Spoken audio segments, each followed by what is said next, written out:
guys, I just want to explain a few things about the annotated bibliography before you turn in your final drafts. The first thing I want to go over is the formatting of the annotated bibliography. So this is what your annotated bibliography should look like as far as the spacing, what's bold, the indentation, all of that. It should look exactly like this. You have to include the title Annotated Bibliography on your first page. That should match this title. If you want to use the title that you'll have for your actual research paper, you can do that, but those are the only two titles you should be using. And then you have to have a thesis statement here, okay? This can be a working thesis statement. So for example, this one says, because of social media and technology becoming so influential, they have an effect on intimate friend and peer relationships in both positive and negative ways. A final thesis statement that she'll use for her research paper would probably define those positive and negative ways. So it's not fully developed yet, but she has the beginning workings of a good thesis statement.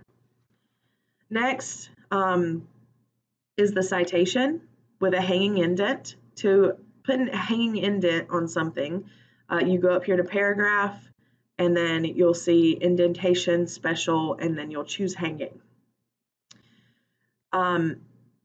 Make sure you're following this format for citations. This is the format you should be using for scholarly journal articles found through the library databases, which is the type of article you should have in your annotated bibliography. Next is the annotation.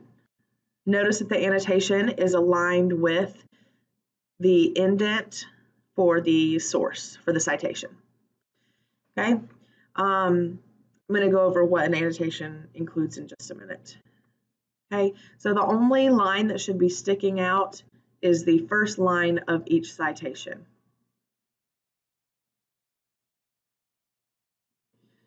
Make sure that you're italicizing the correct things. For example, the journal name should be italicized. The title of the article should not be italicized or put in quotation marks. Remember that titles of articles should be in sentence case and not title case. This is how the volume number should be written and the issue number. And then this is the page range. You don't use P's or anything like that. And this source, which I didn't notice before, is actually missing the DOI number or the URL, and you have to have that like this and this. Okay. All right, let's go to what an annotation should include. So I'm going to go to the other handout that I had for you guys, the example of one single annotation, since it's highlighted and annotated for me. So we have the citation here. And then this is the summary. It could be a little bit more in depth, but 1 to 3 sentences is good for the summary. That's all you need. I just need to know the main points of the article. You shouldn't have 8 sentences of summary by any means. So this summary is, this source is a literature review that offers ideas for ways to reduce the possible negative impacts of artificial intelligence, such as requiring developers to focus on beneficial designs. Okay, and next is the evaluation.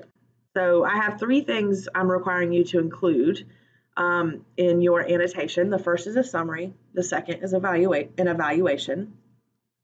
This says the author is a researcher in risk management and works for the Global Catastrophic Risk Institute.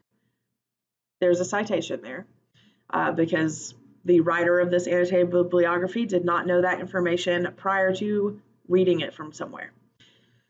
So I trust his opinion of social risks. So that states the author's credentials. That's the first thing that this writer decided to include for the evaluation. Additionally, this article is scholarly and peer-reviewed. Second thing the writer of this annotated bibliography decided to include was the type of publication. It's scholarly and peer-reviewed. That adds to the credibility. Next, Baum cites 35 other scholarly sources in this article. So the third thing that this writer decided to include in the annotated bibliography is the use of secondary scholarly sources.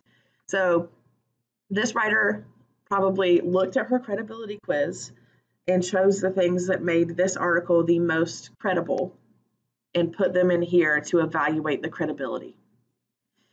Next, we have the quote and how the writer will put that quote in their paper.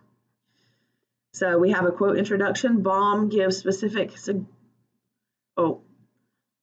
that's incorrect, but Baum suggests specific ways to incorporate beneficial designs. Then we have the quote. And so explanation of those beneficial designs.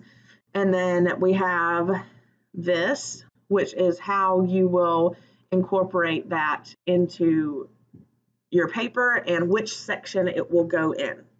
That's really, really important. You have to state the section it will go in. Your research paper will have different sections in it, and you should organize those sections based off of the main perspective that most of the research has about your topic.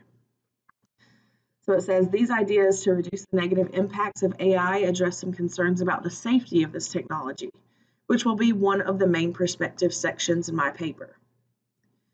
This source covers both the safety in the technology design and the safety in the social use of AI. So I will use it in the social safety section of my paper as well. Okay, so this writer is going to use the source in 2 locations. This quote specifically is about technology safety, but the source also discusses social safety, and so she will include that in another section. I didn't require that you also include a quote if you're going to use it in another section, so it's not in here. You don't have to do that. So that's what an annotation should include. All of these have that as well. These are about how long your annotations are going to be. All of these annotations are good in this example annotated bibliography, so you can look through those. Keep in mind that your annotation for your annotated bibliography will look nothing like your paragraphs in your research paper. This annotated bibliography's purpose is simply to evaluate the source and to explain its usefulness, to explain how the source adds to the topic, to evaluate the credibility of the source. The purpose of an annotated bibliography is it's a pre-writing assignment leading up to a more thorough research paper. So this assignment, this annotated bibliography, just ensures that you're researching widely and that you fully understand your sources and that you're not just choosing random ones.